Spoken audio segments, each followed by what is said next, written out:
Good evening, everybody, and welcome back to another weekly episode of Everything Vaguely Paranormal. As always, I am Blake Smith, and with me is my partner in the paranormal, Miss Shelley Pruitt. How are you doing this evening? I'm doing great. I'm tired from the Gettysburg drive home, but we're here. Yay. We're ready to do this. We've got some great stories for you.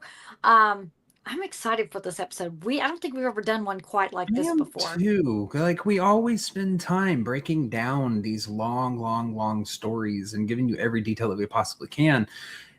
But little do y'all know, there's a lot of, well, maybe y'all do know, there is a lot of these stories out there that are so short that there's not enough to them to give a full episode, but we want to discuss them anyways because they're intriguing as hell. And So sometimes they're funny. well, sometimes they're funny, but I think that like tonight we've kind of compiled together these multiple stories that have gone viral for one reason or another. And we just want to tell you the story. We want to kind of put our 2 cents in on them, I guess you could say. So yeah, I don't think we've ever done something like this where we do short stories. I know we've done like alien documentaries and covered stuff like that, but I don't think we've ever done like actual short stories like this. Well, I have to confess, my two are not that short because you know me, I go running down rabbit holes, and because I have to tell you that my stories tonight, I got so involved in them that poor Blake, he was like ready, and I'm going, wait, I've got 2 more pictures to send you. Wait. But we're here on time. We are. So, since we do have some multiple stories to get through, I'm going to throw it to you. Okay. We're going to have you kick this off because you got a little bit of a funny one to start us off with. I do. So the very first one we're going to talk about is the story of Jeff. So we're going to get started with that. So in the early 1930s on the Isle of Man, a family found themselves at the center of one of the strangest mysteries in British folklore. The story begins with the Irving family. James Irving was born in Liverpool in 1877, and he had worked as a traveling salesman before deciding to leave England behind in search of a quieter life. James, his wife Margaret, and their daughter Vory moved to an isolated farmhouse called Cashin's Gap, near the village of Dalby on the Isle of Man. Rolling hills surrounded the house, and stone walls crisscrossed the countryside, and the home was remarkably isolated. Neighbors were scattered, and long winter evenings often passed in complete silence. Isolation had become part of daily life. And by 1931, the Irvings had lived there for 3 years. And then the noises started. Oh, shit. Now it began. It's not a creepy enough looking house. It is a creepy looking house, isn't it?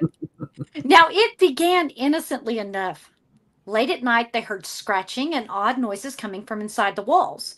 Now James assumed he had mice, so he set traps. But each morning he awoke to find them empty.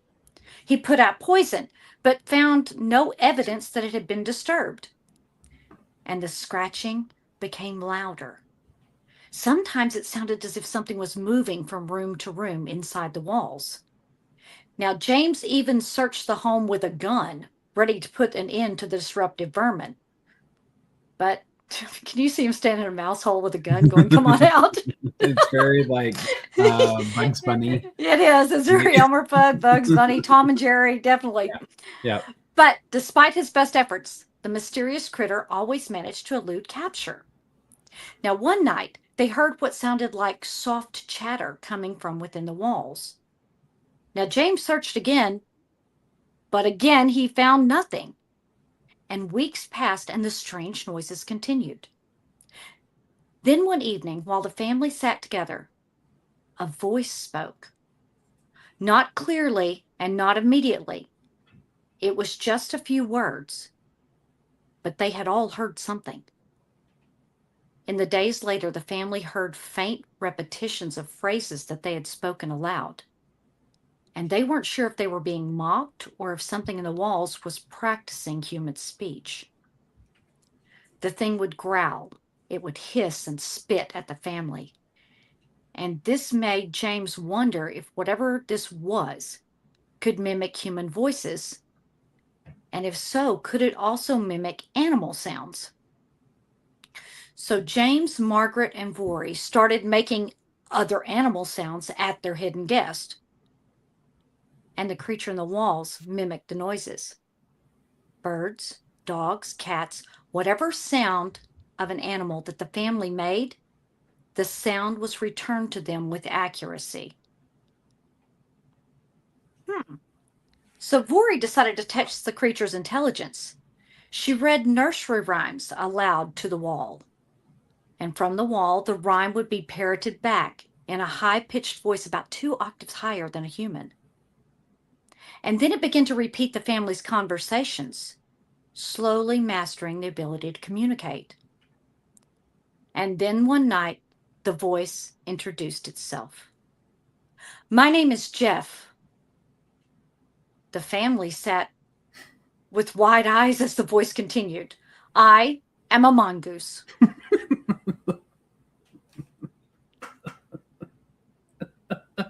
I'm sorry. That's all right. It's just very straightforward. My name is Jeff. I am a mongoose. I am a mongoose. Now, it's very important to note that mongoose are not native to the Isle of Man. And after the initial introduction, Jeff told the family that he had been born on June 7th, 1852 in New Delhi, India. And he had traveled extensively across Asia, Russia, and Europe, and had finally arrived on the Isle of Man in 1912 when a farmer had brought him to his farm to contain a wild rabbit population. He comes with a full backstory. He does. You'd have thought if he'd been born in 1852, he'd learned to communicate for now, right? No shit.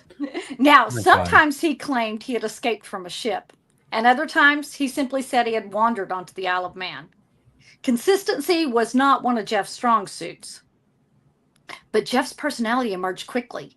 He could be charming one moment and insulting the next. He laughed, he sang songs, and he could whistle. And Jeff was a bit of a gossip. He enjoyed listening in on others' conversations, and he would repeat newspaper headlines after supposedly hearing them from passing travelers. And Jeff also claimed that he could speak several languages, including Welsh, Hindustani, Spanish, and Russian, and he also knew sign language.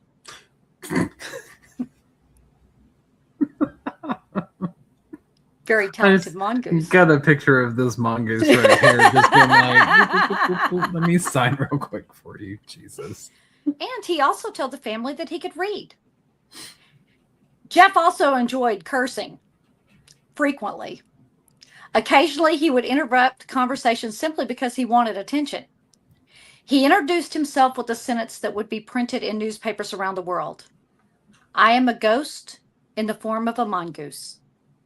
And he also described himself as an earthbound spirit. And he was exceptionally fond of saying, "I'm a little extra, extra clever." Then he began to show himself. But the family insisted they rarely saw him clearly, but every so often they would catch a glimpse just out of the corner of their eye. Vori Irving, James's teenage daughter, said Jeff looked something like a mongoose with yellowish fur and a bushy tail, and he was about the length of 3 rats. And she said he could move astonishingly fast. One moment he was near the ceiling, and the next he would vanish. Now, Jeff also suffered from a severe case of claustrophobia, which is the fear of getting captured or trapped. So he'd rarely show himself lest he get caught. How convenient. Yeah, he's got a disorder. And he preferred to move about the walls within the home. Vori once tried to take his picture, but he scurried away just as she pressed the button. Now, Jeff was a mercurial little critter. He was charming one moment and volatile the next. And when he was angry, he would throw little rocks or objects at the family members through the little holes that were bored in the panel walls. And he even threatened the family once, saying, "I could kill you if I like, but I won't." In describing himself, Jeff once said, "I am a freak. I have hands and I have feet. And if you saw me, you'd faint. You'd be petrified, mummified, turned into stone or a pillar of salt." Cryptic as fuck. Now, as the months passed, Jeff became part of the household. He reportedly would warn the family when strangers approached, and often he would announce the arrival of visitors before they reached the house.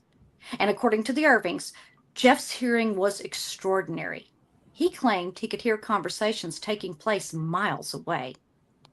He chased rabbits and killed many of them, and sometimes he brought the dead rabbits as gifts for the family. But the rabbits were curious. They didn't appear to have been killed by tiny claws. The rabbits appeared to have been strangled. So he's a murderous little mongoose. Now, in time, the sightings and interactions with Jeff were no longer contained to just the Irving family. James's friends and the neighbors also claimed to have seen and interacted with the elusive Jeff. Now, news of the talking mongoose spread across the Isle of Man, and the local papers picked up the story. And in 1932, the British press caught wind of this strange animal that talked. Reporters traveled from all over hoping for an interview. And some got more than they bargained for, because you see, Jeff had rules. He disliked being watched while he ate. He hated dogs. He refused to perform on command for skeptical visitors. And if someone doubted him openly, he often became rude. Very rude. He would mock accents, insult appearances, call people names, and curse at them. And one visitor later remarked that Jeff possessed the vocabulary of a sailor. Now, some left convinced that the family was sincere, but others suspected an elaborate joke. But either way, circulation increased whenever Jeff made headlines, and the newspapers dubbed him the Dalby Spook. Now, Jeff even received a very generous offer from an American agent hoping to bring Jeff to the United States to tour. But due to Jeff's claustrophobia, he refused the deal. Oh, of course. Yeah. He can't be contained to travel. Can't be contained to travel. It's a disorder. I have a disorder. That's right. He has a phobia. Convenient. Yeah, yes. Very convenient. Now, Jeff's popularity started to grow around the world, and his story piqued the interest of London's Spiritualist Society, attracting the attention of both Harry Price, a parapsychologist and a ghost hunter, and Nandor Fodor, research officer for the International Institute for Cyclical. No. Oh, sorry. Psychical. Thank you. I practiced that word, and I knew when I saw it, it wasn't going to look right, and I wanted to do it. Psychical research. The International Institute for Psychical Research. Thank you. You're probably going to have to say that for me again when it comes up, because I'll probably screw it up again. I had it with the Fox sisters. So there you go. Yeah. That's right. So Harry Price had heard about Jeff from a letter sent to him by one of the Irving family friends. Now, curious, he wrote to James Irving inquiring about the marvelous mongoose. Now, James wrote Price back with stories included and invited him to come and meet Jeff. Now, Price deemed the story worth investigating, so he sent a man referred to in his book as Captain X to do a preliminary investigation in February of 1932. Captain X reported that while he had heard Jeff speak, he never saw the mongoose. Now, Jeff hated when his existence was questioned. James asked Jeff if he could invite Captain X back again. Well, Jeff agreed, and Captain X returned in 1934. Now, on this visit, he was given samples of Jeff's fur said to have been personally plucked by the mongoose. So the fur was sent for testing. There were no roots attached to the strands, which implied that the fur had been cut rather than plucked. And the lab results determined that the fur was dog fur. Now, giving the benefit of the doubt, Price said that perhaps Jeff had cut the fur from the Irving's dog and passed it off as his own in order to create confusion. That's a tricky little mongoose. Now, in the summer of 1935, Harry Price finally agreed to come and meet Jeff. But just as Price confirmed his plans, Jeff went missing. And despite Jeff's disappearance, Price decided to follow through with his plans and brought along BBC magazine editor Richard Lambert to act as a witness. Now, when the men arrived, Jeff had been missing for more than a month. Now, Margaret Irving suspected that He was just hiding. Despite Harry Price's best efforts, he left the Isle of Man without any interaction with Jeff. Now, that picture right there, that is Richard Lambert pointing to the hole where Jeff is supposed to catch rabbits from. Okay. That was in a newspaper. You can see where it says, where I've highlighted Jeff. Jeff's hole, pretty much. Jeff is allowed to leave the rabbits he kills, basically, is what it says in that hole. Yep. Okay. There you go. So that's all they got was Richard Lambert pointing to a hole in the ground. Yeah. Now, miraculously, the mischievous little mongoose returned the night Harry and Richard left. Turns out Margaret was right. Jeff had been secretly watching them and refused to speak because he was offended by Lambert's skepticism. But Harry Price had taken imprints of what were alleged to be Jeff's teeth and paw prints, and when he returned to England, he sent them to the British Museum for authentication. The museum said that the imprints were most likely that of a dog. And with that finding, skepticism increased. Now, by the late 1930s, the story began to fade. James Irving had fallen ill, and Vori was now an adult. She moved out of the family home. And after her departure, Jeff was not heard from again. No more voices were heard from within the walls, and the house was again silent. Now, in 1937, Margaret sold the farm to a man named Graham. Soon after, Graham is reported to have killed an unusual animal on the farm that resembled a large weasel. Now, there is no confirmation of if the animal that was killed was a mongoose. Eventually, the farmhouse was torn down, and nothing of note was found within the walls. So what was Jeff? Psychologist Nandor Fodor explained the possibility that the phenomena originated psychologically. Vori Irving, isolated from other children for years, might have unconsciously created the voice through an unusual form of ventriloquism or imaginative projection. Fodor never accused the family of deliberate fraud. Instead, he believed something genuinely unusual was happening, just not necessarily involving a paranormal mongoose. Now, in 1970, Vori Irving gave a rare interview concerning the strange occurrences in her home, and she maintained that Jeff was real, and she never recanted her story. She passed away in 2005. Now, nearly a century later, Jeff remains one of the most unusual cases in paranormal history. Skeptics will argue that Vori had become exceptionally skilled at throwing her voice. Others argued loneliness and isolation encouraged the family to embrace an increasingly elaborate fantasy. And some suspected that the entire incident had begun as entertainment before gradually growing beyond their control. But none of these explanations answer every question. Why continue the story for years without financial reward? They never made a dime off Jeff.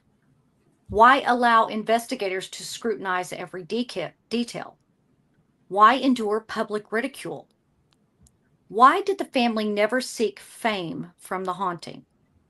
The only interviews the family granted were to investigators, and once Vori left the farm, she only allowed a few interviews on the topic of Jeff, and I'm talking less than 4. Now, whether Jeff was an ingenious hoax, a remarkable psychological phenomenon, or something that still defies explanation is unknown. Books have been written about him. Researchers still debate the evidence. Documentaries continue to revisit the case. And among paranormal enthusiasts, Jeff is a legend like no other. After all, history has no shortage of haunted houses and mysterious spirits, but there is only one sarcastic, gossiping, song-singing, argumentative, cursing, world-traveling, ghostly, talking mongoose who introduced himself by proudly declaring, "I'm a little extra, extra clever." See, that statement right there is what has me question. I'm a little extra, extra That was printed in newspapers. So again, that's why I put that at the end, because that is the main thing for me that absolutely gets my attention. Why Yeah. would you say I'm a little extra clever? Does that mean that you are fooling me? Yep. What do we think about Jeff? Jeff the talking Um, I mongoose. definitely think, what was her name? Vore? Am I Vori. saying Mm-hmm. Vore? Vori. I definitely think she was behind it. I think it was in my mind. So as soon as you were telling kind of story about how like the voice would come from the walls or something like that, sounds like ventriloquism. Sounds like some form of vocal projection somehow with the acoustics of the house. So how do you explain when visitors were there and they were all in the same room and they could hear Jeff, but they could not see her mouth move or anything like that? Ventriloquism. Do you If think you're that a teenage girl is exceptionally, that good at I ventriloquism? have watched a 8-year-old on America's Got Talent win the whole damn thing because of her ventriloquism. Do I think that children could be good? Is this at the time when circus and sideshows and all of that stuff were Very at true. the height of what they were, and ventriloquism was at the height of what it was for traveling sideshows and stuff? Absolutely. Do I think that she could have taken a liking to ventriloquism and possibly studied it and learned how to do it at a young age? Absolutely. Because I honestly think that the younger you are, the easier it is to learn a skill, a trade, or anything of that nature. Obviously, besides something huge or massive like construction or something. I mean, kids can still learn it, but I'm talking about like doing things like speaking languages, learning a new one, stuff like Right. that. I don't know. There's a few things in there that just make me think that this is kind of the trickster of a child. You have a child who is isolated for years from other children. Mm-hmm. Imagination and imaginary friends and all that are going to come up psychologically and stuff Mm-hmm. to I help think every child has an imaginary friend at some point. to help with loneliness and stuff. And I think that this was her way. And to So, her, of course, she gets an interview later on saying that he was real, because probably to her he was. so if you think it was her, who do you think was strangling the rabbits? I don't know. That one's kind of got me. But she was, how old was she again? By the time she moved out, she was around 19. Okay. So because she was grown and they had moved there in let me see. They moved there By 1931, they lived there for 3 years. right. So they moved there in 1927 and they moved out in 1934. She moved out in 1930. No, excuse me. In I think you said 35. 1937, Margaret sold the farm, and Vori had moved out just prior to that. So Vori moved out around 1936. So if she was about, let's say, 1819 and 1936 and 1927, then she would have been about 9 years old. 9 to 10 to maybe 11 years old. So we're talking 9 to 11 years old at that point. Prepubescent girl. Sorry, suddenly I can't talk. Could a prepubescent girl strangle rabbits? Probably. I don't know. It's kind of I know gruesome. that was something my grandmother had to do growing up, because that's what they did. That was things that they bred and killed and skinned and all of that kind of stuff. I grew up in the South. Don't question. Life on a farm. 1950s. Life on a farm. Life on a farm, like, for rabbit stew and stuff like that. Yeah, she had to learn how to kill rabbits at a young age, because that was one thing that they sold and bred and used for meat. So, and my grandmother wasn't, I guess she was about prepubescent right into early teenage years when she started. So could a young girl? Yeah, absolutely. Okay, so we're going, Jeff, reality or hoax? Hoax. Overall hoax. I think overall hoax. I don't know. This one has too many holes leading back to Vore being behind it. Okay. So, and then of course, I mean, if she's maintained it that long later on in years, and to her, it could have been real. It could have been very real. She could have just been maintaining the story that long as well. Yes. So, this is an interesting one and kind of funny. It is funny. I am a mongoose. My name is Jeff, and I am a mongoose. Just something that isn't even native to the Isle of Man. Yeah. Could have said, I think the dog's name was Mona. So Why didn't she say, I'm Mona and I can talk? That was something. That was an animal she was familiar with. Yeah. So That's the I'm other going to thing say that, that. Go ahead. sorry, I was just going to say that's the other thing is everything came back to a dog, and there was a dog in the house. Right. Right. So So, I'm going to say that I believe that she believed, and I think she was believable enough in what she could do that everyone who came in contact believed it. I think that she didn't show off for the investigators because they could disprove her. yeah. Yeah, So I I'm agree. agreeing. I think Jeff's a hoax, but I really want a talking mongoose to be real. That I would be know so damn cool. that would be But he had really cool. he had clethophobia. You know, Yeah, convenient. That's the other thing is the convenient. convenience of Again, him. again, these big phobias that Mhm. he used the word. So this girl obviously was very good at reading. So reading was It, one of the things. I would want to know how many languages she was able to speak, because if Jeff was able to speak those many languages, is it the same Um, languages that Vori were able to speak?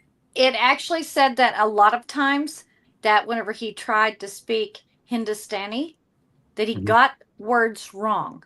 Hmm. But the caveat is there are multiple dialects, and just like depending on where you live in the United States, there's different slang words, and different Yeah. things have different meanings. So that was kind of explained away. Anyway, Okay. okay, so that's Jeff. Hmm. We'll move on. I think we're both voting. I'm gonna hoax have on a hoax on that one. I want it Yeah, to be real. I So know. now, Yeah. what story did you bring? I actually have one that is centered around animal type, Ooh, yay! but kind of like a hybrid animal human. Mine is a lot more serious topic though, so I do Okay. apologize to bring it from comedy down to a tragedy, because it was a tragedy that took place. Okay. Because we are going to be discussing the Joplin tornado, Ooh, okay. because that's when this took place. So on May 22nd, if you didn't know, which I'm sure a lot of people do, on May 22nd, 2011, the city of Joplin, Missouri experienced one of the deadliest tornadoes in modern American history. At approximately 5:34 p.m., an EF5 tornado touched down on the western edge of the city and carved a path of destruction roughly 22 miles long. At its widest point, the tornado stretched nearly a mile across, with estimated wind speeds exceeding 200 miles per hour. By the time the storm lifted, 161 people had lost their lives, more than 1,000 others had been injured, and thousands of homes, businesses, schools, and even St. John's Regional Medical Center had been damaged or destroyed. Extremely devastating. There are several documentaries out about it. And that's kind of where I learned about this topic. In the days and weeks that followed, search and rescue efforts gave way to cleanup, recovery, and helping survivors process what they had experienced. It was during this time that an unusual story began circulating throughout Joplin. It didn't come from meteorologists, emergency responders, or local officials. Instead, came mostly from children. Now, across different parts of the city, children began describing mysterious winged beings they said had appeared during the tornado. They didn't describe them as frightening. In fact, they described them as protective. And many of the children referred to them simply as the butterfly people. Now, as rescue efforts gave way to recovery, another kind of healing began. Counselors, therapists, and volunteers worked with families throughout Joplin, helping survivors process the trauma left behind by the tornado. And that's when an unexpected pattern emerged. While talking about their experience, a number of children shared remarkably similar accounts. They spoke of these winged figures they believed had been present as the tornado passed through the city. And according to Danielle Robinson, clinical director of the Joplin Child Trauma Treatment Center, therapists heard these stories from children across different schools, ages, religious backgrounds, and socioeconomic groups. Some mentioned white lights, others spoke of butterflies or butterfly-like beings, and Robinson later described the reports as occurring, quote, across the board. What made the account stand out wasn't just the imagery, it was the role these figures seemed to play. Rather than inspiring fear, the children consistently portrayed them as helpers. Some believed they had been shielded from harm. Others said the beings brought them a sense of calm while the storm unfolded. And as these stories spread throughout the community, they became known collectively. At that point, they became known collectively, not just to the children as the butterfly people, but to the larger community as a whole. So it's almost like as it spread and kept going, the community started to embrace this kind of understanding of what this was from these children. And these stories spread quickly throughout Joplin as they were shared among families, volunteers, and counselors. Two accounts surfaced more than any others. Now, while the details varied slightly from telling to telling, the central events remained remarkably consistent. One story involved a young mother and her daughter who abandoned their vehicle as the tornado closed in. With no time to reach shelter, the mother threw herself over her daughter as debris flew around them. And when the storm passed, the little girl looked at her mother and asked, "Didn't you see the people?" And in some versions of the story, she described the winged figures as protecting them. And in others, she also said she watched the, quote, butterfly people carry those who had died into the sky. Another frequently repeated account centered on two young boys who were caught outside with their father, or in some retellings, their grandfather. According to the story, the winds were powerful enough to rip the soles from the man's shoes, yet no one was seriously injured. Afterward, the boys told the adults they had seen butterfly people hovering above them throughout the storm. And as more stories surfaced, the descriptions began to share similar themes. It was these winged beings during the tornado. It was helping them remain calm in the middle of the chaos. It helped make them feel protected. And while not every child described these same details, the overall pattern was similar enough that the stories became woven into Joplin's recovery and over time into the city's folklore. And the reports might have remained local stories if they hadn't continued surfacing throughout the community. As all of these adults, parents, counselors, pastors, volunteers shared what they had been hearing, the accounts eventually reached journalist Todd C. Frankel of the St. Louis Post-Dispatch. Curious about the consistency of the reports, Frankel traveled to Joplin several months after the tornado to investigate the stories for himself. And during his reporting, Frankel interviewed these counselors, these therapists, their parents, pastors, volunteers, and survivors. And among those he spoke with was Danielle Robinson, the clinical director of the Joplin Child Trauma Treatment Center. And she again confirmed that the therapists working with children after the tornado had heard these repeated accounts of butterfly-like beings, white lights, and other protected figures from children of different ages, backgrounds, and beliefs. Frankel's article, published on December 18th, 2011, became the first major piece of journalism to bring the butterfly people story to a wider audience. And rather than fading with time, the story became woven into Joplin's recovery. Butterflies began appearing throughout the city as a symbol of hope, healing, and transformation.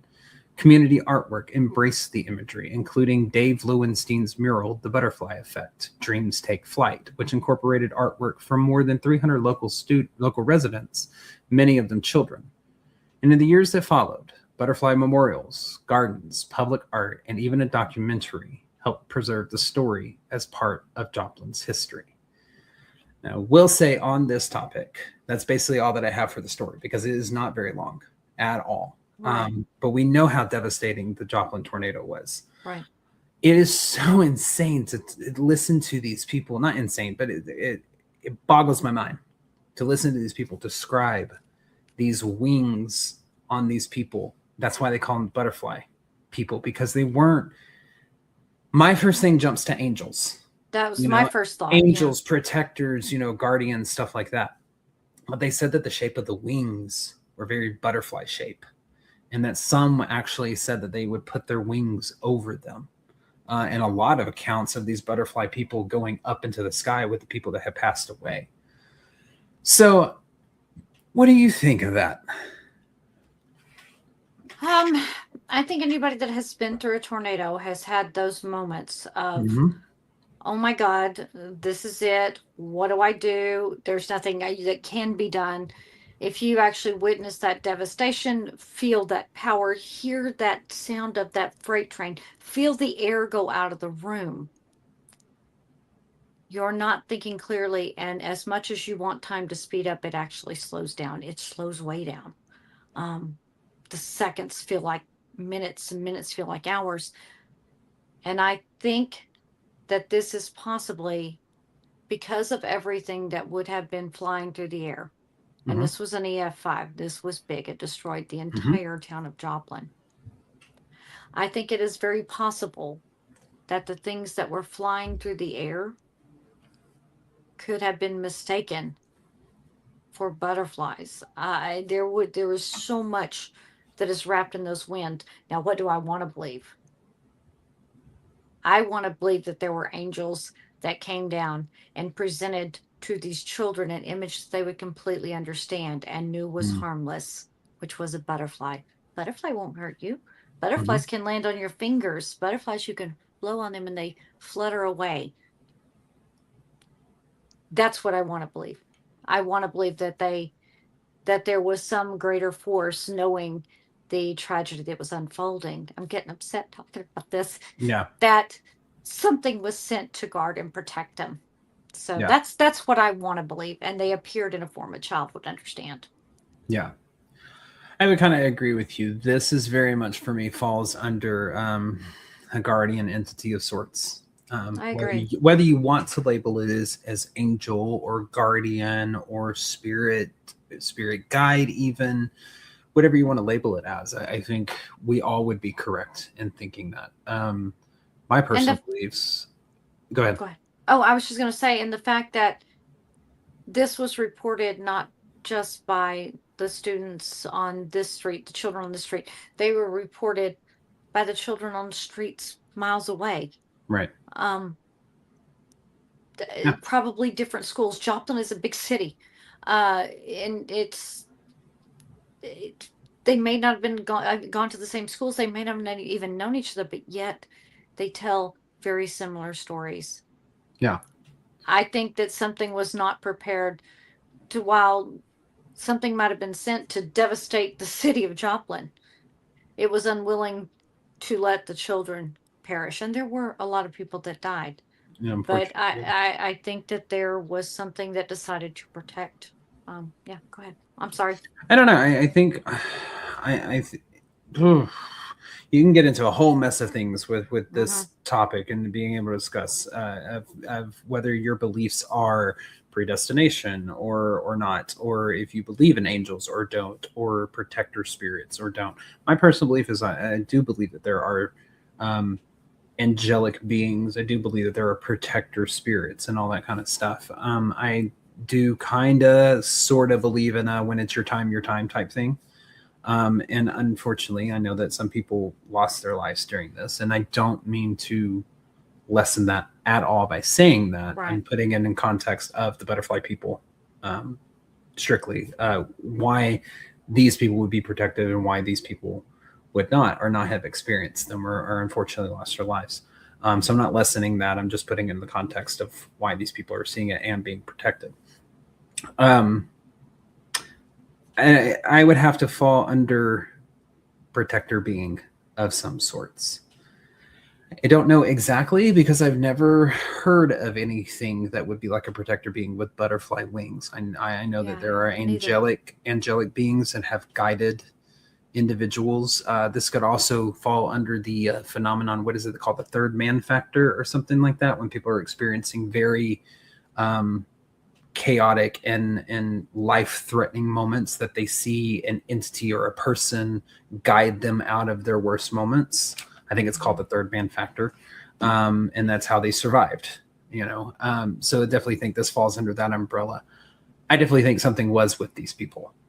I think there was some type of protector spirit or angelic spirit, if you will, that was with these people, guarding these people, because taking direct hits, and I know you have personal experience from that, from a Mhm. tornado is devastating enough. Taking a direct hit from an EF5 Yeah, with we wind were in speeds over two, EF3, which, yeah, yeah, but that's EF5 wind million times speeds worse. over 200 miles per hour.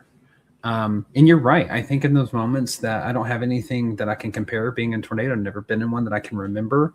Um, but I think in those moments, time does slow down.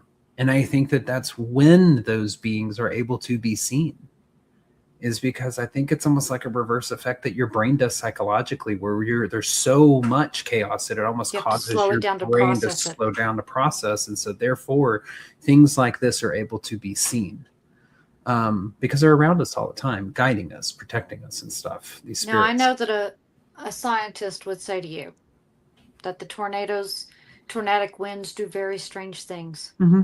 Again, you made the comment about the man's soles of his shoes were ripped off his feet, but they were relatively unharmed. Um, the wind does strange things. I've seen an entire house that was devastated, except for a bed where someone was sleeping and a night table that had a vase that had a single rose in it that had not been disturbed, but the rest of the house is gone. Explain it. Yeah. I can't. Yeah. Tornadoes are crazy things that do weird things with the wind. The wind is so unpredictable. So they had some scientists have proposed a very horrific and gruesome explanation for what these people were seeing. I don't even know if I really want to repeat it. Just no, we need to know. We need to know. We're talking about it here. So if we have anybody in Joplin that was, affected by this tornado, I apologize. I'm not meaning any. There's no disrespect. We're telling disrespect at all. But one of the things that has been proposed is because the winds were so high that what these people could have possibly have been seeing is skin peeled back from people who were caught in the tornado and kind of ripped apart, if you will. That's not being disrespectful. That is a potential theory of what was seen. That's and again, the wind does wild things. Yeah. And that's why I thought that it could be as devastating as that was, and it tore that whole town up. That town was leveled. Yeah. There would have been so many things of so many different colors that were flying through that air. I can see how they would think that the fluttering of everything that was in the air, the whipping of things in the air, might give them a sound, might give them the idea as something blew across them, fabrics, leaves, whatever it was, that they were protected. Again, the thing that pulls me back is that they weren't reported by one person. They were reported by many. Yeah. And that gives it credibility to me. Yeah, me too. That's the thing. So I'm going to go with some type of protective or angelic being. I believe that these stories are real. Yeah. That's what I want to believe. So that's what I'm going to believe. And there's also a talking mongoose. So yes. Well, on to something that is on the West Coast. Now, this one's kind of like a ghostly cryptid that went viral back in 2007. So in 2007, a homeowner in Fresno, California set up a security camera, and I have a video to show you all on this one too, not just pictures. He set up a security camera outside of his house after repeatedly hearing his dogs bark late at night. He was hoping to catch whatever was disturbing them. Instead, he captured something no one has been able to definitively explain. The grainy black and white footage appears to show two small white figures slowly walking across his front yard. They don't resemble a person, an animal, or any creature most people can readily identify. Their bodies appear to be made almost entirely of long legs, topped by a small upper body, giving them an appearance that many have jokingly compared to a pair of walking pants. The video would go on to become one of the most recognizable pieces of cryptid footage on the internet and earning the mysterious figures a name that has stuck for nearly 2 decades: the Fresno Nightcrawlers. Oh, Now, these figures, if you've seen the video, you know what I'm talking about. If you haven't, you're going to see it here in a second. Now, these figures themselves are unlike any cryptid commonly reported. They are not broad-shouldered, no muscular frame, no recognizable facial features. Instead, each appears to have very small upper body perched directly atop two disproportionately long, thin legs. No arms are visible at any point in the recording, and if the figures have a neck, it cannot be distinguished in any of the grainy footage, and it is grainy. Now, the larger of the two figures has been estimated at roughly 3 to 4 feet tall, while the second appears significantly smaller. Both are light in color, almost white, against the dark background of the surveillance footage. Their proportions are so unusual that many viewers have compared them to that pair of empty walking pants, the ones that walk on their own. And that comparison eventually became one of the defining descriptions of the case, because nobody knows what else to make of them. No. Now, just as striking as their appearance is the way they move. Rather than taking quick or erratic steps, the figures cross the yard with a slow, steady gait. Their movements appear fluid and balanced, with each long stride carrying them smoothly across the frame. Now, whether the footage depicts an unknown creature, an elaborate hoax, or something else entirely, it is the combination of their unusual proportions and distinctive walk that has kept many people studying the video for nearly 2 decades. And before we go any further, why don't we study that video ourselves? And let's see what this gentleman caught. Now, I'm going to attempt to full screen this. There we go. and I'm going to play it. So you will see the first figure is already in the frame, about center left, roughly. And this is the security cam footage that was captured. So I'm going to go ahead and play this. As you see this weird walking something or another. And then you have another one that begins to come in. And like I said, it is grainy. But you have another one that begins to walk into frame, kind of in the back upper middle left, as it begins to make its way across as well. To me, I don't want to start discussion yet. But to me, like, that is I don't know. Hang on, let me get back to the story here. Now, the homeowner, who identified himself publicly only as Jose, wasn't sure what he was looking at. Hoping someone could help explain the footage, he took it to the local Spanish language television station Univision. The station, unsure of what to make of it themselves, contacted paranormal investigator and radio host Victor Camacho, asking him to review the video. Now, Camacho said he has said that the station wanted him to declare the figures extraterrestrials during a television interview. Instead, he refused to draw that conclusion, explaining that the footage alone wasn't enough to identify what had been captured. Before offering any opinion, he wanted to meet Jose, inspect the property, and learn more about the circumstances surrounding the recording. And when Camacho eventually met Jose, he later recalled that the homeowner appeared genuinely shaken by what he had seen. Jose declined to show his face publicly, and according to Camacho, was more interested in finding an explanation than seeking publicity in it. The footage quickly spread beyond Fresno, eventually making its way into the hands of investigators and television producers who wanted to determine whether there was an ordinary explanation. Among the most notable examinations was an episode of Sci-Fi's Fact or Faked Paranormal Files, where the team analyzed the recording and attempted to recreate what appeared on camera using practical effects and digital techniques. Now, despite their efforts, they were unable to reproduce the movement convincingly or identify a definitive explanation for what the camera had captured. Their conclusion was simply inconclusive. Now, interest in the case grew even further several years later when another piece of surveillance footage surfaced, this time from the Yosemite area. The video appeared to show a similarly shaped white figure moving across a wooded property, leading many to wonder whether it could be the same type of creature as seen in Fresno, and that is where I have this picture from, the first one that I showed you. The resemblance renewed public interest in the original footage, although no direct connection between the two recordings has ever been established. And although no additional evidence has definitively confirmed what appeared in Jose's yard that night, the footage never faded into obscurity. Instead, it developed a following of its own. Over the years, the strange figures became known simply as the Fresno Nightcrawlers, a name first popularized after the case was featured on Fact or Faked Paranormal Files. What began as a grainy 20-second security recording gradually evolved in one of the internet's most recognizable cryptid stories. Artists created illustrations of the creatures, collectors produced plush toys and other merchandise, and the Nightcrawlers became an unexpected symbol of Fresno's local folklore. Today, there is likely to appear at art shows and on t-shirts as they are in discussions about unexplained phenomena. Despite nearly 2 decades of attention, the original footage remains unexplained. It has never been conclusively authenticated, but it has never been conclusively debunked either. That uncertainty is part of what has kept people returning to the case year after year, wondering whether the camera captured an elaborate hoax, an unusual natural phenomenon, or something that still defies explanation. I gotta know what you think on this one. It's alien. You think it's an alien? You know what it looks like to me? Honest God. Yeah. Okay, so you know the movement. The movement is it looks jerky, but actually in the flow it isn't. If you their walking flow is fluid, even though it looks jerky to us. Yeah. My first thought, okay, you know that human centipede story about all the people that were sewn together, right? Yeah. If you were to sew all of these together, all of these figures together, to me it would look like a spider, the way a spider walks. Like a spider would walk? Like a spider would walk. That's what I'm saying. It's an alien spider that broke apart. And it's like, oh, let's all go this way. That's what it is. Alien spider broke apart.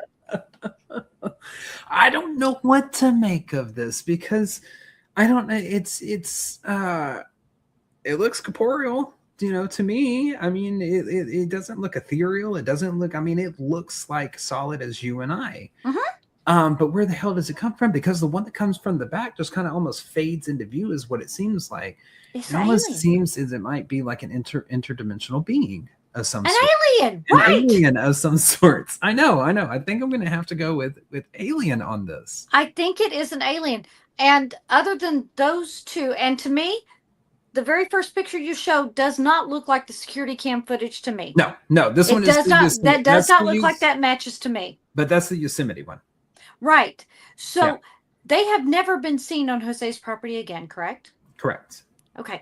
They've never been seen anywhere else in Fresno, as far as we know, correct? As far as I know. Yes, correct. And we all know that there are security cameras everywhere.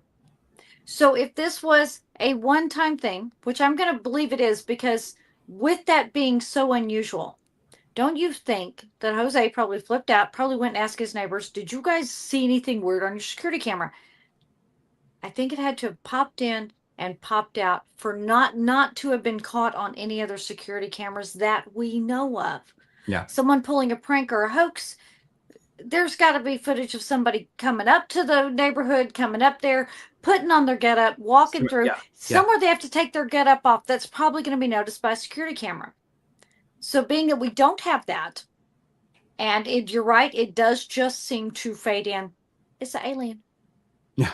I'm going to have to say that this is an interdimensional being of some sort. It's the way that it just kind of fades in, the gait of it, the walk of it.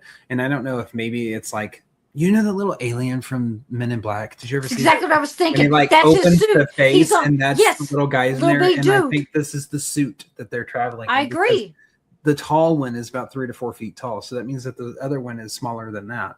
Right. So, they got their stats wrong for this planet. They were like, we got to be at least 4 or 5 feet tall. Well, they sent them down there and they sent only legs. And the little alien that's driving is going, well, shit, this ain't going to work. Okay. Hey, get us the hell out of here. This don't work. This is one to me that I can't, I have no explanation for other than it has to be something that is interdimensional or something along that lines, because fact or faked, the Paranormal Files, they put a child in a suit. They did mechanics and all that kind of stuff. Yeah, I've seen them trying to debunk all of this stuff digitally. They tried to recreate it, all that stuff. They could not get its walk the way that the walk is what is difficult. Everything could not get matched up. And I love when investigators do that, when they try to recreate it. And they couldn't.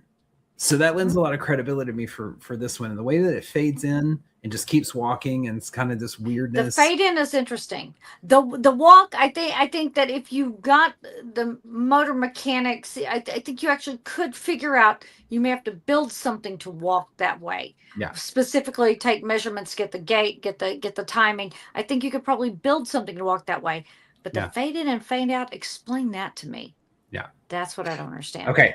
I've got one more for you, because I think we both conclusively have said interdimensional or alien on this. It's alien. I've got one real short one for us, because this one, there's not going to be a whole lot of discussion on, because I'm going to debunk it right away. Okay. This has got to be one of the most viral photos I've ever seen on paranormal channels, on people reposting it and kind of stuff. And then I know you've got an excellent one for us to actually. I got a story to end on. Yes. Mm-hmm. So back in 2011, I think everybody's going to recognize this photo as soon as it hits the screen, because I know it was everywhere. Now, at first glance, I have an alarm going off. Sorry. I hear that. It's very happy sounding. It's okay. It was the alarm. I forgot to shut it off. It was the alarm to start getting ready for bed. Oh. We're doing a podcast tonight. You're muted. Can't hear you. Sorry, I hit the mute on my mic anyways. Okay. So anyways, we got that taken care of. So let's move on to this last photo. So now, at first glance, the image is undeniably unsettling. Sorry. A grainy black and white photo reportedly taken from a hospital surveillance monitor appears to show a dark humanoid figure standing over a patient lying in a hospital bed. The figure seems to have a head, shoulders, arms, long legs, leading many viewers to describe it as a demonic entity watching over this patient. Now, as the image spread across social media and paranormal websites, so did the story attached to it. According to the viral posts, a nurse captured the image while monitoring a patient through the hospital's CCTV system. The story claimed the patient died only hours later, fueling speculation that the photograph had captured something supernatural. But there's one major problem. None of those details have ever been verified. Despite becoming one of the internet's most recognizable paranormal photographs, almost nothing about the image can be confirmed. No original source has ever been identified. The name of the hospital is unknown. There is no documented location, no confirmed date the image was captured, no publicly identified photographer or nurse responsible for taking it. Likewise, no original CCTV footage has ever surfaced, leaving only the still image that has been copied and reposted countless times across websites and social media. The story accompanying the photograph has remained remarkably consistent over the years. Most versions do claim the image was captured by the nurse monitoring a patient through the hospital's surveillance system and that the dark figure appeared only on the monitor. Many also repeat the claim that the patient did die shortly after the image was taken.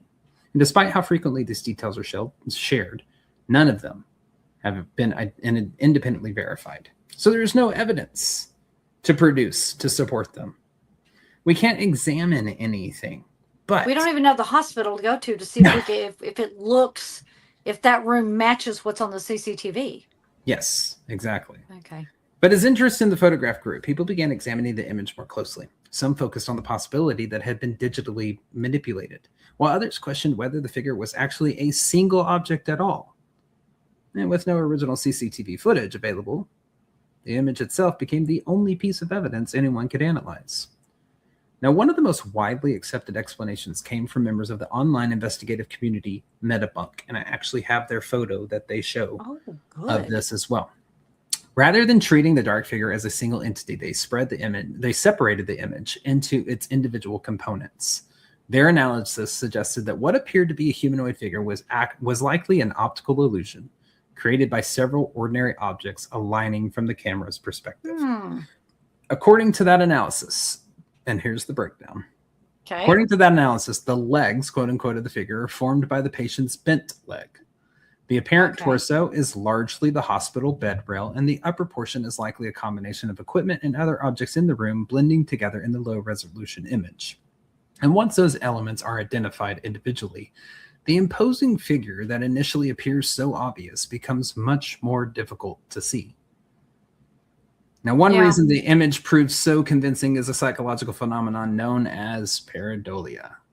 Pareidolia is the brain's tendency to recognize familiar patterns in random or ambiguous visual information, particularly faces and human figures. It's the same phenomenon responsible for people seeing faces in clouds, the man in the moon, or religious figures appearing on pieces of toast or tree bark. They really do that. Anyway, go ahead. Well, our brains are remarkably good at filling in missing information. When an image is blurry, low resolution, or lacks clear detail, the brain doesn't simply give up. Instead, it uses past experience to construct the most recognizable pattern it can. In this case, many viewers interpreted the overlapping shape as a person standing beside the bed or on the bed, while others specifically perceived a dark demonic figure. That doesn't mean people were imagining something wasn't there. The image itself is real. What differs is how each person's brain interprets the visual information. And it's a reminder that our perception isn't always a perfect reflection of reality.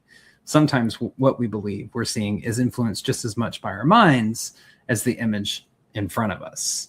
And I will rubber stamp that. I wanted to include this because this is the reason why I don't get into debates about images that are super low resolution and super zoomed in. And people are like, there's a face right there. And I'm like, let me see the original photo. And it's taken like 300 yards away. Right. You're like, well, yeah, now you're down to the pixel level. So of course you're going to see a face. Right. And the human brain, psychology minor, human brain despises chaos. So the human brain will plug things in to make something make sense. Yep. You see something that looks strange. Your brain says, oh, it's strange, but we can figure it out. And your brain starts plugging and goes, oh, here's what it is. Yep. And that becomes your reality. So absolutely, the brain does not like chaos. That is why a lot of times eyewitness testimony is very difficult to view as credible. They might have seen the bus hit the the telephone pole, but they will argue if there was a sign on the telephone pole or not. Was there writing on the side of the bus or not? Their brain will fill in details that may or may not have been there based on what the last thing they noticed was. So, So watch out for pareidolia when you're in the field or somebody showing you their evidence and stuff like that. I'm just, I don't know. I'm not the guy. Like, if you want me to give you a real answer of what I see in the photo, by all means, come to me if you're ready for that.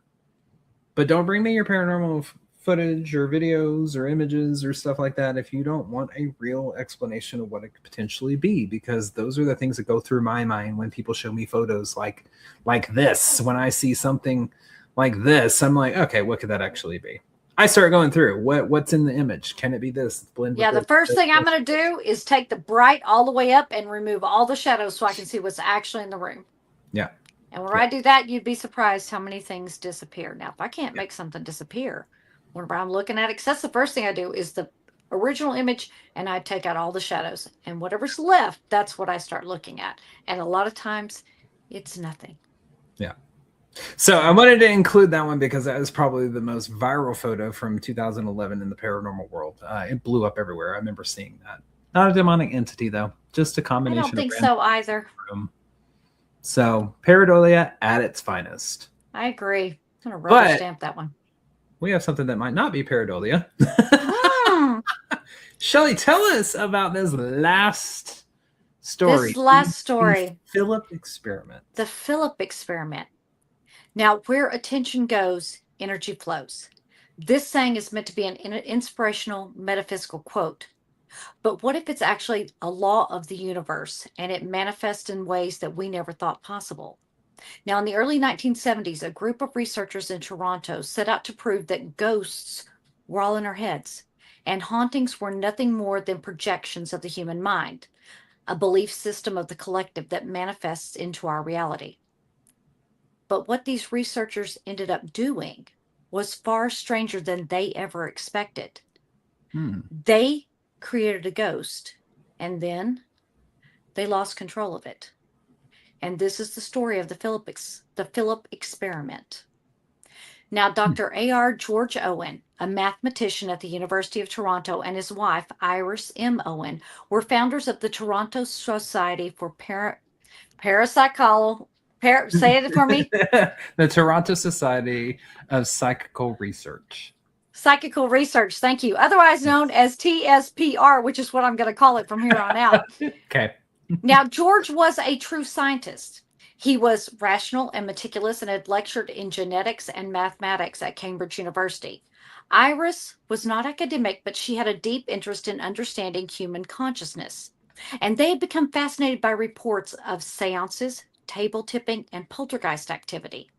Now, rather than trying to prove or disprove the existence of spirits, they wanted to test a very different idea. What if some paranormal events weren't caused by ghosts at all? What if they were created unconsciously by the living? Now, the idea was inspired by a theory in parapsychology known as recurrent spontaneous psychokinesis, RSPK. And these theories propose that emotional energy from living people might somehow produce physical effects without their awareness. Now, the Owens wondered if a group could intentionally focus that energy. But, to test the theory, they'd need a ghost. So they invented one. In 1972, Owens assembled a group of 4 men and 4 women. None were psychics or mediums. They were just regular people. One was a book designer, another was an accountant. There was a housewife, a student, an industrial designer, a sociologist. The last 2 that rounded out the group was a psychologist and a former chairperson of Mensa. And if you don't know what Mensa is, it's the organization consisting of the top 1% of the intellectual elite. And together they became known as the Owens Group. So that's a good selection of people, right? Yeah, that's a pretty good cross selection of people. Okay. That's a good cross selection of society. Okay. I'm with it. Now, the group's task was to invent a completely fictitious person, a ghost, that they all had agreed to believe in. And then, through purposeful methodology, attempt to contact the fictional entity and receive any apparent communications from it in return. So the group set to work, and they named their ghost Philip Alsford. Now, Philip's life story was carefully written out down to the smallest detail, and I'm going to tell you the life that they created. Okay. This is who they created. Philip Alsford was an aristocratic Englishman living in the 1600s at the time of Oliver Cromwell and the English Civil Wars. He was a supporter of King Charles I, and Philip was handsome, intelligent, and Catholic. He was married to the beautiful Dorothea, daughter of a neighboring nobleman. She was stunning and delightful, but after the marriage, she became cold and frigid. One day, when he was out riding on the boundaries of his estates, Philip came across a gypsy encampment, and there he saw a beautiful, dark-eyed, raven-haired Romani girl named Margot. And so taken with her beauty, he fell instantly in love with her. Now, secretly, he brought her back to live in the gatehouse near the stables of Diddington Manor, his family home. And for some time, he did keep his love nest a secret. But eventually, Dorothea became suspicious that someone was in the gatehouse. Her husband spent way too much time out there. Dorothea searched and found Margot, and enraged, she accused Margot of witchcraft and of stealing her husband. Margot was arrested and put on trial. Philip did not protest or defend Margot at her trial. He was too afraid of damaging his reputation and losing his possessions. So Margot was convicted of witchcraft and was burned at the stake.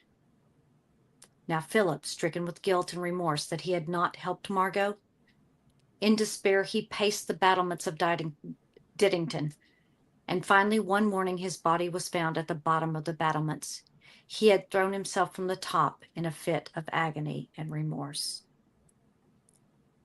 So, the biography the group created, which I just read for you, was based partly on facts about that included fictional elements inserted, to kind of trip up the group. Now, according to George Owen, the invented biographical data included contradictions, such as Philip being reincarnated several times and historical inaccuracies. Diddington Hall really does exist, but the description given in the biographical account is fake. Okay. And they did go in and describe where he lived and all that stuff. It doesn't have battlements, which are those little, defense sections that go around the top of the castle. Okay. So they did throw in a few things that were not biographically, historically accurate, but they did give them some. Now, next, the group petitioned a sketch to be made of Philip. They decided on the features and the hair color collectively, and they put a face to the fictional being. And that is the actual sketch that was created of Philip based on the group's collective agreement. Now, the only thing left to do was to contact Philip Aylesford. Now, in September of 1972, the Owen Group began formal weekly sittings in the Philip Room. They would sit together and discuss his life, meditate on his invented picture, and attempt to create a collective hallucination of his spirit. Now, in the early sessions, they tried to create a common mental picture of Philip and his surroundings and focus on his appearance, his daily activities, his feelings towards his wife, Dorothea, and his unquenchable love for Margot. Now, some members claimed to feel a presence at times, while others reported seeing vivid images of Philip in their mind. But after several months, there was no communication, no manifestations, and no phenomena of any kind that had been created through their attempts. Until they decided to turn off the lights. Now, the British psychologist in the group suggested that because their tactics weren't working, perhaps they should change things up.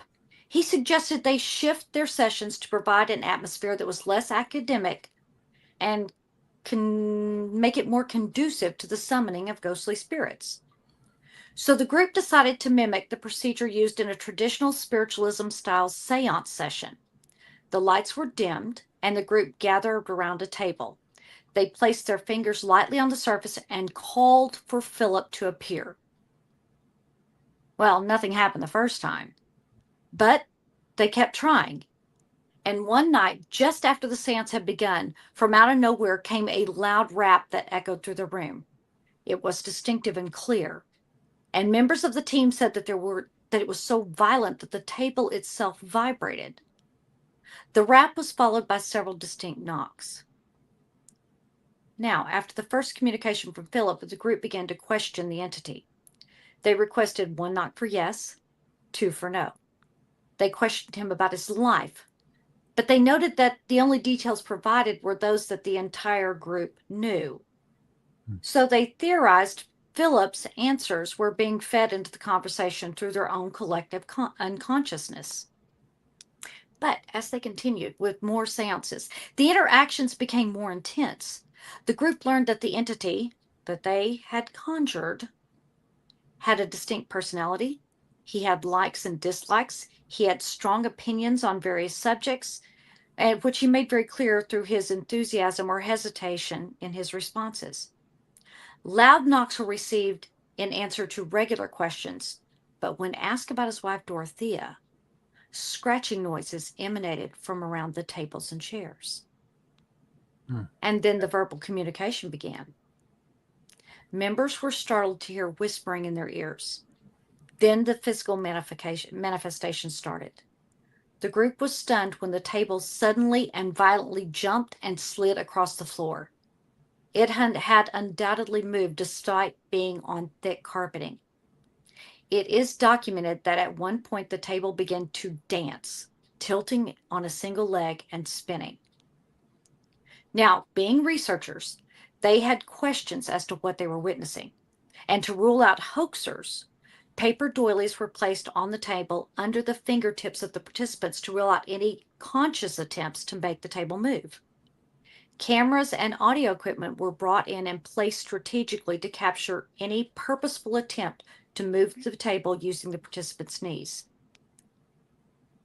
But the table still visually moved of its own accord.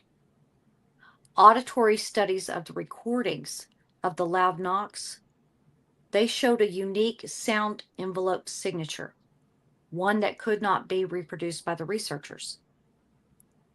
Now, the Owens group members were astounded and terrified of what they were experiencing. And according to members of the group, the room lights would dim when the group politely asked Philip to return them, when they politely asked Philip to dim them, and they would return to normal brightness when they requested it. One member felt a cool breeze blow across the table, so they asked Philip if he could start and stop the breeze at will. And on command, Philip would send a rush of air across the table into the participants' faces. And one night a fine cloud of mist formed that hovered over the center of the table, and the table suddenly moved around the room, pushing and trapping a team member into the corner. Now, the experiment's extraordinary results spread quickly and quickly captured the attention of the public. A 16mm movie was produced by the group in 1974 titled Philip, the Imaginary Ghost. It documented the experiment's conception, the knocks, and the table movements. CBS sent in a film crew to film the events for a TV documentary titled Man Alive. And during the filming, in front of a live audience of more than 50 people, Philip produced knocks, turned lights on and off, and in front of witnesses present, levitated the table. And the film crew was astonished. The Owens group could provide no scientific explanation for what they were witnessing. It seems as if they had actually summoned an entity.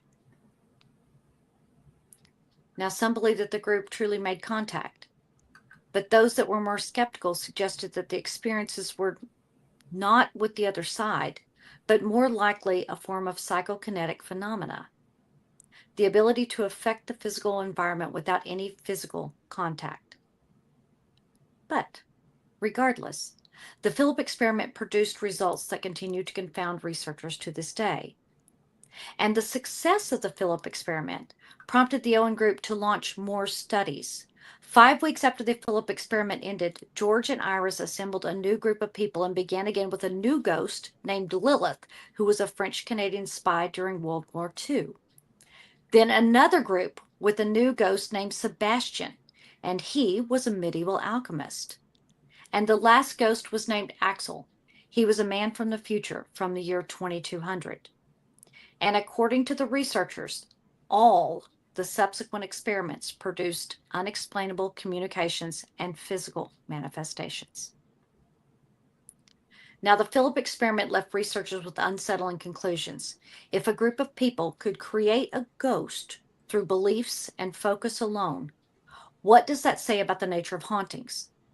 Are all ghostly encounters just the subconscious and manifesting of phenomena?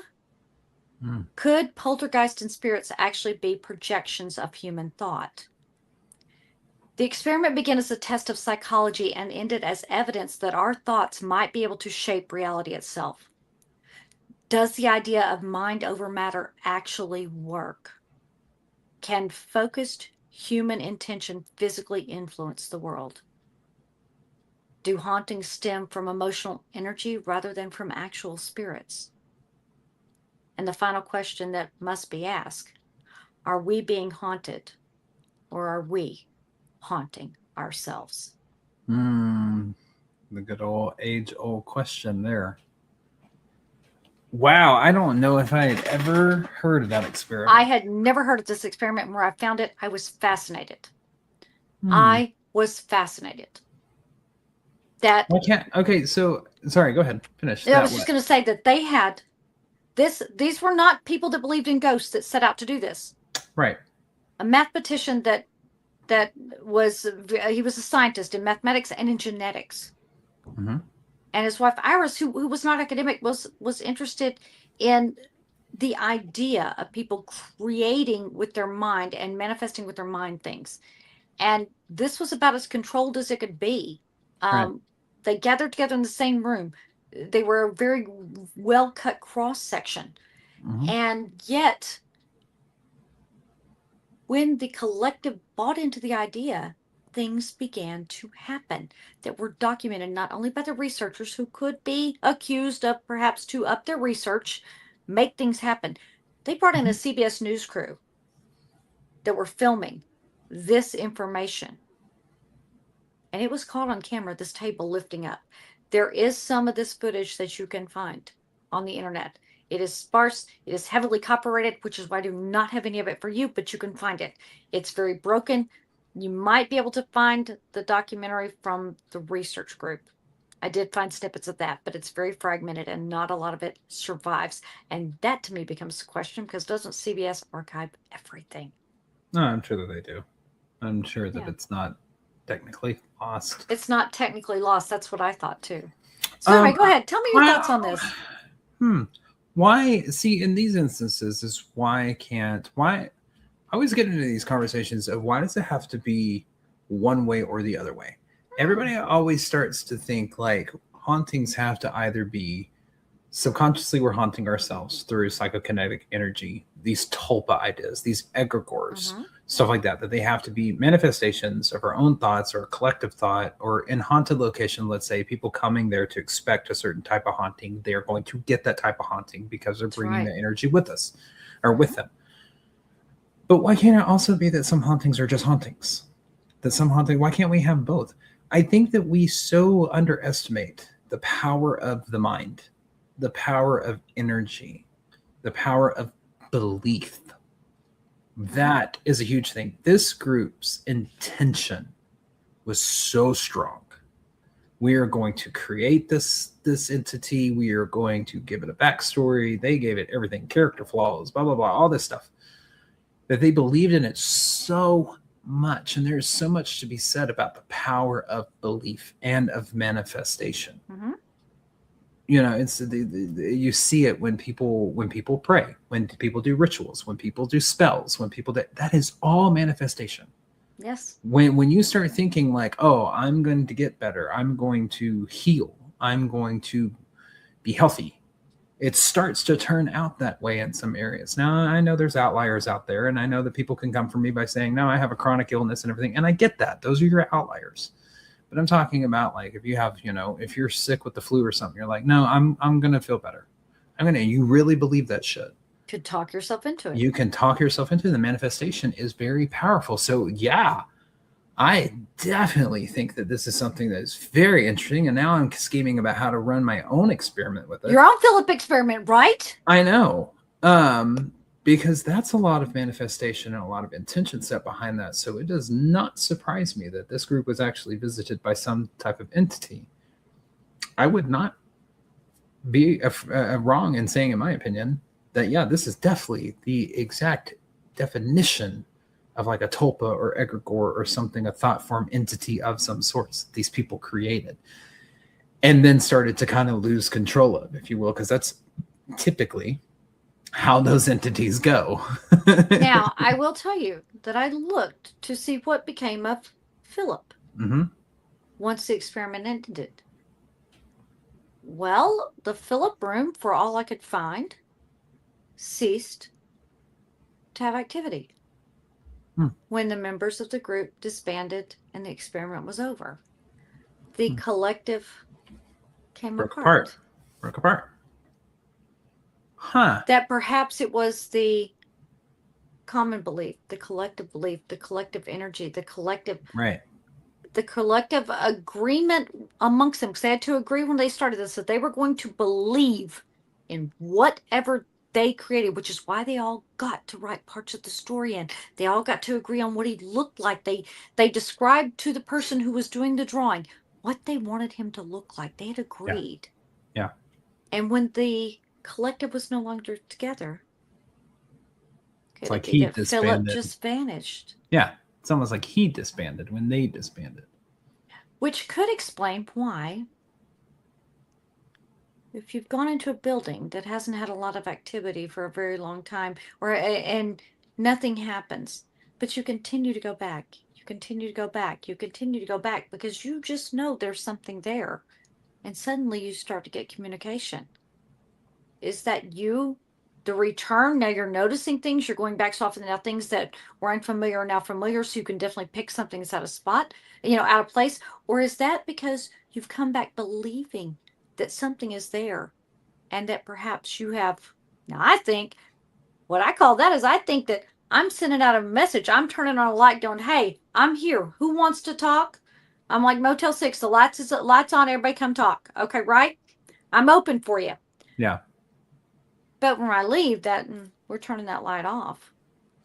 So I wonder if I think personally that whenever you walk in expecting something, you walk in with an open mind, open heart, open thought process, and a willingness to say, whatever happens, I am going to believe what happens to me. Yeah. I think that's when spirit communication goes off the rails. They go, oh, you believe I'm here. I know I'm here.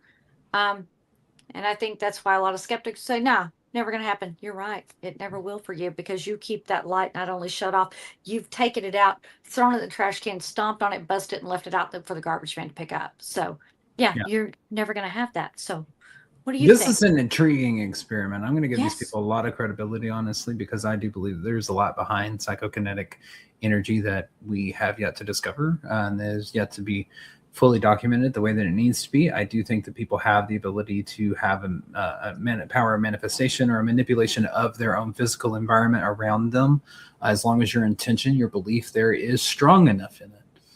I think that that's something that absolutely can be done, because I think that there is not enough of the brain that's being used.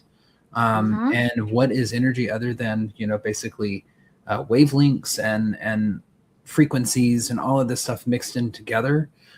And I definitely think that a lot of that can be manipulated by the frequencies and wavelengths within your brain. By our unconscious brain? By our own unconscious brain. This to me is a pure definition of, whatever label you want to slap on it, PK energy, tulpa, egregore, thought form. This is a pure definition of it, in my opinion. I definitely think that these people probably conjured something up from their own mind. And I give them a lot of credibility for filming the legs, putting the cameras in, and all of that kind of, and the doilies and stuff, and trying to remove as much of the human error and manipulation as they possibly could. Yeah. I give them and then invited a film crew in and said, look, this is where we have everything. You put it wherever you think you need it also. And they basically did this. They were surrounded by cameras the entire time. People, you know how intrusive filming can be sometimes. People right up on you, zoomed right in on where the hands are. And all of these people in this group, and we know that sometimes subconscious movements you're not even aware that you're doing it. You can, make a dowsing rod move, or you might inadvertently make the table slide just because, even though you might have a light touch, it's these little movements that you can't control that your body does. Your body is constantly moving. Yeah. Even though you may not realize it. So the fact that they took efforts to make the study as credible as possible, you had a scientist running this. Yeah. I would have liked to have known what he expected the result to be, because I'm sure he was shocked, because I know I was. Yeah. Agreed. All right. Agree. Well, and with that, Blake, why don't you tell them everything they need to know? Sounds good. Well, if you want to support the show directly, check out our Patreon page, patreon.com/EVP podcast. For just $5 a month, you'll unlock over 500 Patreon exclusive videos, including the pre and post broadcasts, which are the 30 minutes before and the 30 minutes after this live broadcast. So you're getting an additional hour with us each week. Your support from this goes directly back to the show and towards the adventures that we bring you week after week. And if you're not sure about joining Patreon, try it risk-free with our 7-day free trial. Make sure you stay connected with us. Follow us on Facebook, YouTube, and many more by searching Everything Vaguely Paranormal and looking for that green sound wave. And remember, you can catch us live every Tuesday night at 8 p.m. Central Standard Time on Facebook and YouTube. Go make sure you subscribe to our Eventbrite page to be notified when public investigation tickets do go on sale. We have some on sale for the Broadhead Manor in Broadhead, Wisconsin over the weekend. Last weekend in September, we have several options to come investigate with us, including a 2-night VIP package that gets you a place to sleep, a place to put your stuff, and unrestricted access to the building for the entire weekend. So also don't forget to check out our merch store for all your favorite merch favorites. And to make this all easier, we're going to add all these links to our link tree, which will be on the Everything Vaguely Paranormal Facebook and X profiles Wednesday morning at 9 a.m. Central Standard Time, as well as in all of our show notes for you audio listeners. And we are grateful for your continued support. Every like, comment, share, and download does keep the adventures alive. So if you have a favorite episode, share it with your friends. One of the easiest things you can do to help out our show and its rankings wherever you get your audio from, head over there and simply download our catalog of episodes. Also, make sure you leave us a review while you're at it. If you have a story, comment, or question, or would like to be a guest on the show or have us as guests on your show, email us at theevppod@gmail.com. That is THEEVPPOD@gmail.com. Go like, share, and subscribe to that YouTube channel. Say hello, leave a comment. Let us know you were here. Absolutely. Well, y'all, we thank y'all for joining us for another weekly episode of Everything Vaguely Paranormal. As always, for myself, I am Blake Smith. For my partner in the paranormal, Miss Shelley Pruitt. We appreciate y'all's support. We love y'all. And as always, we will see you next Tuesday. Bye-bye. Bye, y'all.